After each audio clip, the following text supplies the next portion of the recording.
प्यारा दोस्तों, अस्सलाम वालेकुम या अली मदद जी। तो तव्हांजे साम्हूं फनकार अली अकबरनि जो सलाम क़बूल पवे जी। त बहता त लहूं ई नथा जो रखी मान मुंहिंजो, किथे मुंहिंजी हालत किथे शान तुंहिंजो। प्यारा दोस्तों जी, त असांजूं ही 2 सिलेक्शनूं तयार मुंहिंजे जानी मोहम्मद रहीम राजड़ कयूं आहिनि ऐं उन सां गॾोगॾु असांजो प्यारो जानी ऐं शाइर अनवर निमाणो, उनजा बि बेहद शुक्रगुज़ार थोराईंदा आहियूं। मुंहिंजे जानी मोहम्मद रहीम राजड़ जा बि बेहद शुक्रगुज़ार थोराईंदा आहियूं जी। त असां हिते अचानक जानी वटि पहुची वियासीं कराची में।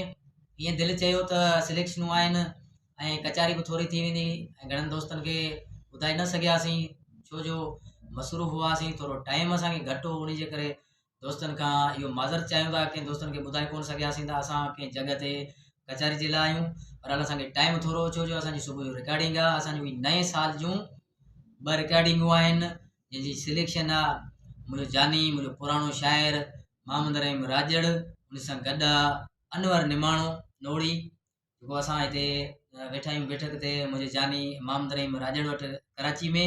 इंशाल्लाह ही नई जगह रिकॉर्डिंग अचे पई ऐं दोस्तनि खे ही थोरो नओं सॉन्ग ॿुधायूं था मुंहिंजे जानी जो। इंशाल्लाह सभिनी दोस्तनि खे पसंदि ईंदो।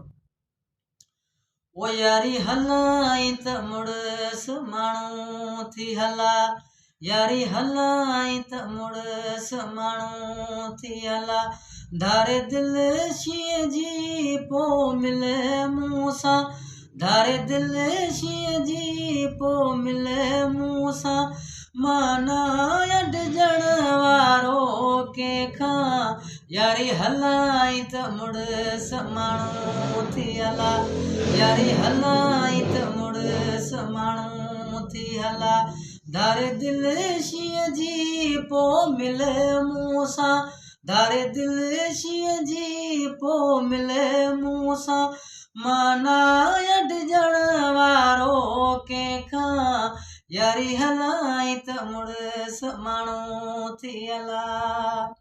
नौ मट बि वॼाए आ वठबो, दिल जो बि सौदो ई अकबो, नौ मट बि वॼाए आ वठबो, दिल जो बि सौदो ई अकबो, मोहम्मद रहीम माणण को सवलो नाहे, मोहम्मद रहीम माणण को सवलो नाहे, राणे राजड़ ते उहे चरियो